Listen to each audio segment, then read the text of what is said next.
नमस्कार, one India Hindi में आपका स्वागत है। 6 अगस्त 1945 इस दिन अमेरिका ने जापान के शहर हिरोशिमा पर परमाणु बम गिराया था। वहीं इसके 3 दिन के बाद यानी कि 9 अगस्त को नागासाकी पर एक और बम गिराया गया। आज अमेरिका द्वारा जापान के हिरोशिमा पर किए गए एटम बम के हमले को 75 वर्ष पूरे हो गए। इस हमले में लाखों लोग मारे गए थे, जबकि कई लाख लोग प्रभावित हुए थे। 6 अगस्त 1945 में जापान के हिरोशिमा शहर पर अमेरिकी वायुसेना ने जो एटम बम गिराया था उसका नाम लिटिल बॉय था। अमेरिकी राष्ट्रपति हैरी एस ट्रूमैन ने अटलांटिक महासागर में अगस्ता जहाजी बेड़े से की गई अपनी घोषणा में इस बम को 20,000 टन की क्षमता का बताया था। हिरोशिमा जापानी सेना को रसद की आपूर्ति करने वाले कई केंद्रों में से एक था। हिरोशिमा पर किया गया हमला दरअसल जापानी नौसेना द्वारा 8 दिसंबर 1941 को अमेरिका के नौसैनिक बेस पर्ल हार्बर पर हुए हमले का बदला था। पर्ल हार्बर के हमले के बाद अमेरिका ने दूसरे विश्व युद्ध का ऐलान कर दिया और वो जापान के खिलाफ पूरी ताकत के साथ युद्ध के मैदान में उतर गया। 6 अगस्त की सुबह 8:15 पर अमेरिका के इनोला गे विमान ने हिरोशिमा पर पहला एटॉमिक बम गिराया।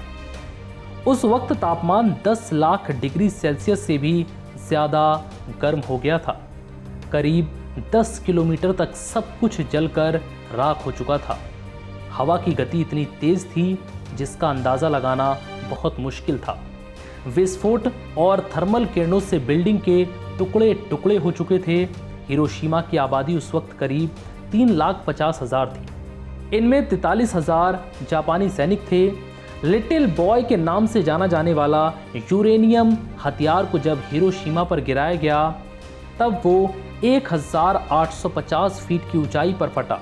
इसकी क्षमता 12.5 किलो टन TNT के बराबर थी। चलिए अब आपको बताते हैं कि अमेरिका ने आखिर हिरोशिमा और नागासाकी पर बम क्यों गिराए। 1945 में द्वितीय विश्व युद्ध के खत्म होते होते जापान और अमेरिका के रिश्ते काफ़ी खराब हो चुके थे, खासकर तब जब जापान की सेना ने ईस्ट इंडीज़ के तेल समृद्ध क्षेत्रों पर कब्जा करने के इरादे से इंडो चाइना को निशाना बनाने का फैसला किया। अमेरिकी राष्ट्रपति हैरी ट्रूमैन ने आत्मसमर्पण के लिए जापान पर परमाणु हमला किया। हैरी एस ट्रूमैन उस समय अमेरिका के राष्ट्रपति थे। उन्होंने चेतावनी दी थी कि जापान या तो समर्पण करे या तत्काल और पूरी तरह से विनाश के लिए तैयार रहे। हम जापान के किसी भी शहर को हवा से ही मिटाने में सक्षम हैं। 26 जुलाई को जर्मनी में पोट्सडैम की घोषणा हुई थी, जिसमें जापान को आत्मसमर्पण के लिए चेतावनी दी गई। हालांकि इसे लेकर अन्य सिद्धांत हैं। परमाणु हमला कर जापान को समर्पण के लिए मजबूर करने की जरूरत नहीं थी। एक इतिहासकार गर अल्परोविस ने 1965 में अपनी एक किताब में इसका तर्क दिया है कि जापान शहरों पर हमला इसलिए किया गया ताकि युद्ध के बाद सोवियत संघ के साथ राजनयिक सौदेबाजी के लिए मजबूत स्थिति हासिल हो सके।